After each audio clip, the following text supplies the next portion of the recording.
The first thing you should do when making a hot zone map is place the zones. Creating a balanced hot zone map is no easy feat, but it's essential for ensuring a fair and competitive gameplay experience. By placing the zones down first, you know exactly where players will be fighting and how frequently. This allows you to build your map around these areas and balance the rest of the map accordingly. In this episode of Maker Chat, we will take a dive into the world of hot zone map design and explore some of the key elements that make for successful hot zone maps. But before we finish this map, let's jump into a few things you need to know in order to help improve your hot zone maps.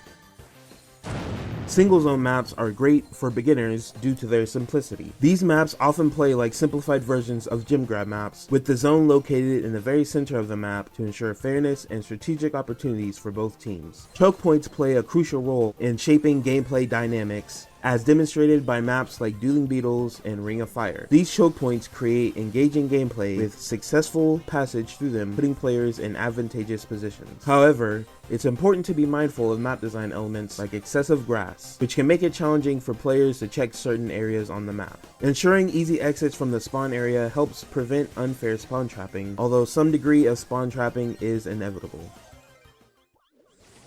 Double zone maps can offer increased challenges for both designers and players. To create a captivating double zone map, consider moving the zones away from the center. This introduces a unique playing field that demands different strategies compared to single zone maps. Giving each team a zone to defend adds territorial control and promotes teamwork. However, be cautious about making it too easy for players to reach the zone after respawning. As seen in maps like Parallel Plays and Double-Sided, balancing the distance and cover between spawns and zones is crucial for fairness and fluid gameplay. Additionally, while the zones may take the spotlight, mid-control remains important in double zone maps, especially if the zones are far from the middle of the map. A map like Parallel Plays exemplifies the significance of mid-control in supporting teammates and scouting for potential threats.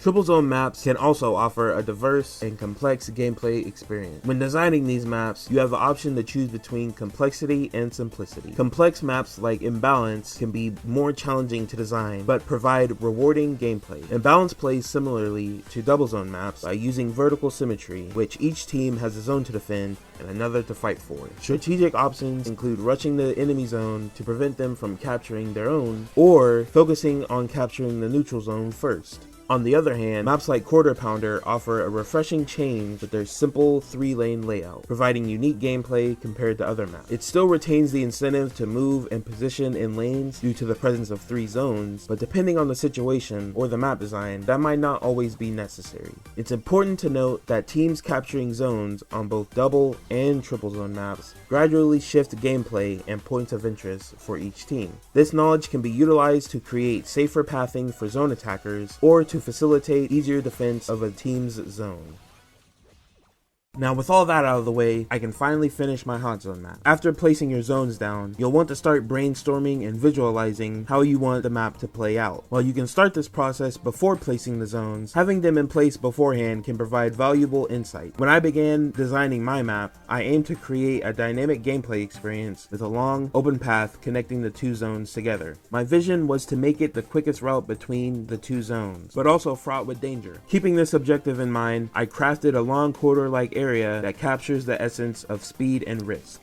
After establishing the focal point of my map, I turned my attention to the side lanes, which were initially too open for my liking. To encourage close quarters skirmishes and provide opportunities for throwers to attack players in the middle, I strategically placed additional walls. This adjustment enhanced my map's overall design, but I soon realized a major flaw. There was limited freedom of movement between lanes. This limitation would greatly hinder strategic positioning on the map. To address this, I decided to break up the middle walls and introduce paths that allow players to switch lanes. These choke points not only reinforce the hazardous nature of the middle area, but also create a transition from the open, less protected mid to the covered sections of the side lanes. Moreover, I incorporated a jump pad to facilitate quick access to the far left lane, minimizing the need for a lengthy detour and saving precious time. This feature not only enhances offensive positioning, but provides strategic advantages for defensive maneuvers as well. To complete the map, I turn my attention to the backside. Considering the proximity of the zones to the bottom of the map, I strategically place the spawns in the far right corner to prevent respawning players from immediately recapturing a zone while still under respawn immunity. Once the spawns were in place, I proceeded to add a patch of grass and a few walls. One of the walls was positioned close to the spawns, serving as a deterrent and providing players with cover after respawning. The other wall was placed near the zone to offer additional cover for the opposing team. Since there was already a mid wall providing cover, I intentionally positioned the extra wall outside of the zone. Because of this, players would need to step out of the zone if they wish to utilize it as cover.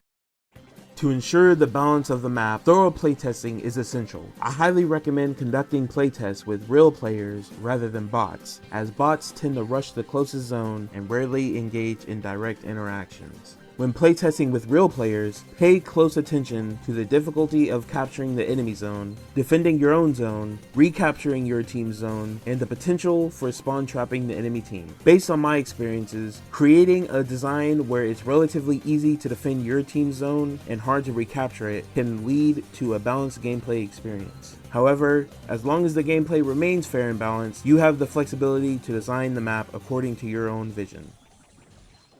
If you found this video helpful, check out the last episode of Maker Chat where I dive into the fascinating world of closed map design. I'm LuPG13 and I'll see you next time.